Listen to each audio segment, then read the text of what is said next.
You all, my name is Bright Ben. I posted something on Facebook tagged adultery. My pastor married my wife. While I came on air, my wife and the mother came on air and said I didn't pay for my wife bride price. I married my wife traditionally. If you go to my wall on Facebook, you see the pictures and every other thing. I married her traditionally. After the traditional marriage, I gave the village boss to come to Rivers State for wedding proper. Within the wedding process, the officiating pastor, he's still alive today, asked my father-in-law, this elder brother to my father-in-law, because my father-in-law is late, asked him, am I owing any dime in the village?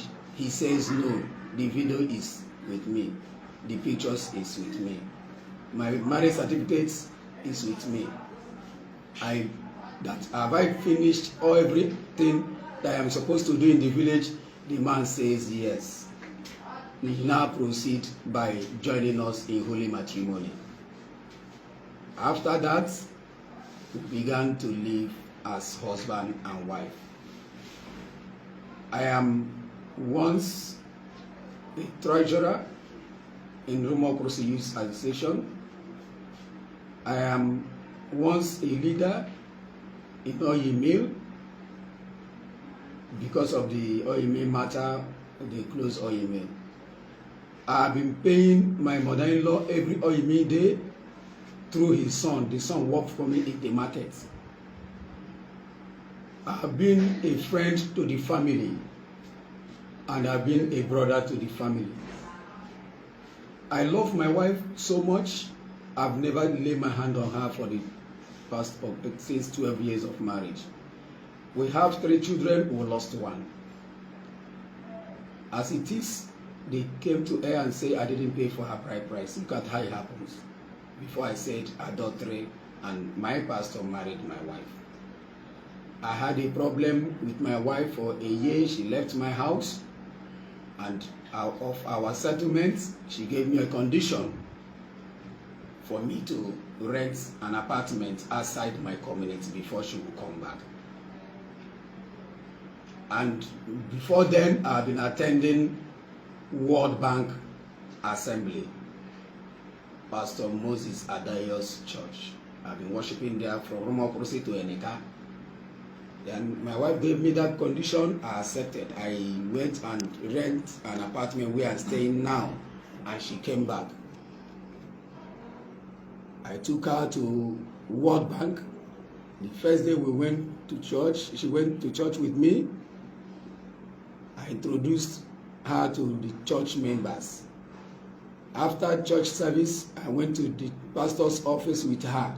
I saw pastor, his wife, and I introduced my wife, Mrs. Tina Onyechi Bright. I introduced her to my pastor, Adeyayo Moses, with the wife. We were all happy. The wife now gave my wife an appointment being an assistant choir mistress. She started the work as an assistant choir mistress. She started going to church. As I'm talking to you, any church member that knows my wife should still comment if I'm telling lies. That knows Pastor Daria's wife, comment if I'm telling lies. I know I'm saying the truth.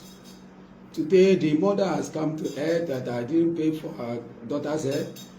Who on earth that will do traditional marriage and white wedding without paying a diary for the daughter's head?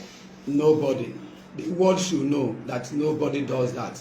That after traditional marriage, if you want to go for wedding, you must pay every dime in the family before they accept that white wedding for them to come and hand over their daughter to you in their altar, which they did. I am not surprised of what happened today. But what I'm saying, I'm not against of she marrying. What I'm against is, why must she be my pastor that I've been laying my complaint to? I started like this. I accused my wife of not being faithful to me. I complained to pastor. Pastor said I should call my wife. I called my wife. My wife refused to go, that I should forget about it. I should tell pastor that we have settled, which I did. Today, I saw my wife being married with the pastor. And my wife left my house for 7 months. She left my house for 7 months. And the same pastor is the pastor that I've been reporting matter to for settlement between I and my wife. I love my wife. I put her in social media. I celebrate her in every reason of life. I've never laid my hand on her. I celebrate her, and I know she loves me. Now, why I came to social media is that my life is at stake. Pastor, because before somebody will take what belongs to you, it must not be with NTI or anything. But I did not ask my wife to return back to me. No, let the marriage work for them. But why I came on air is that she said one day did not return anything to me, no divorce paper, no anything.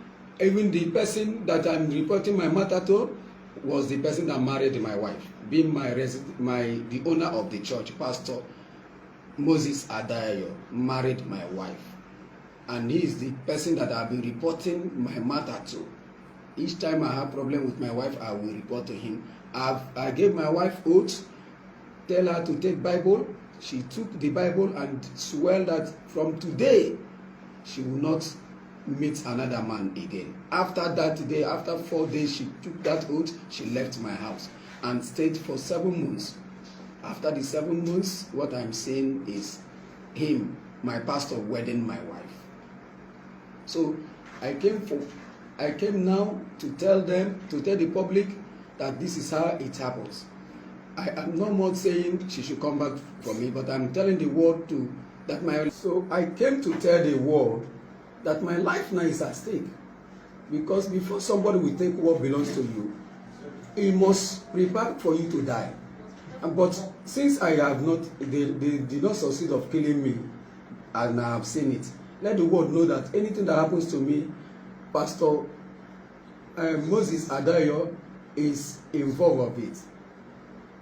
Because even the first, when I married my wife, when I wedded her, her former boyfriend slept with her after 3 days of our matrimonial wedding.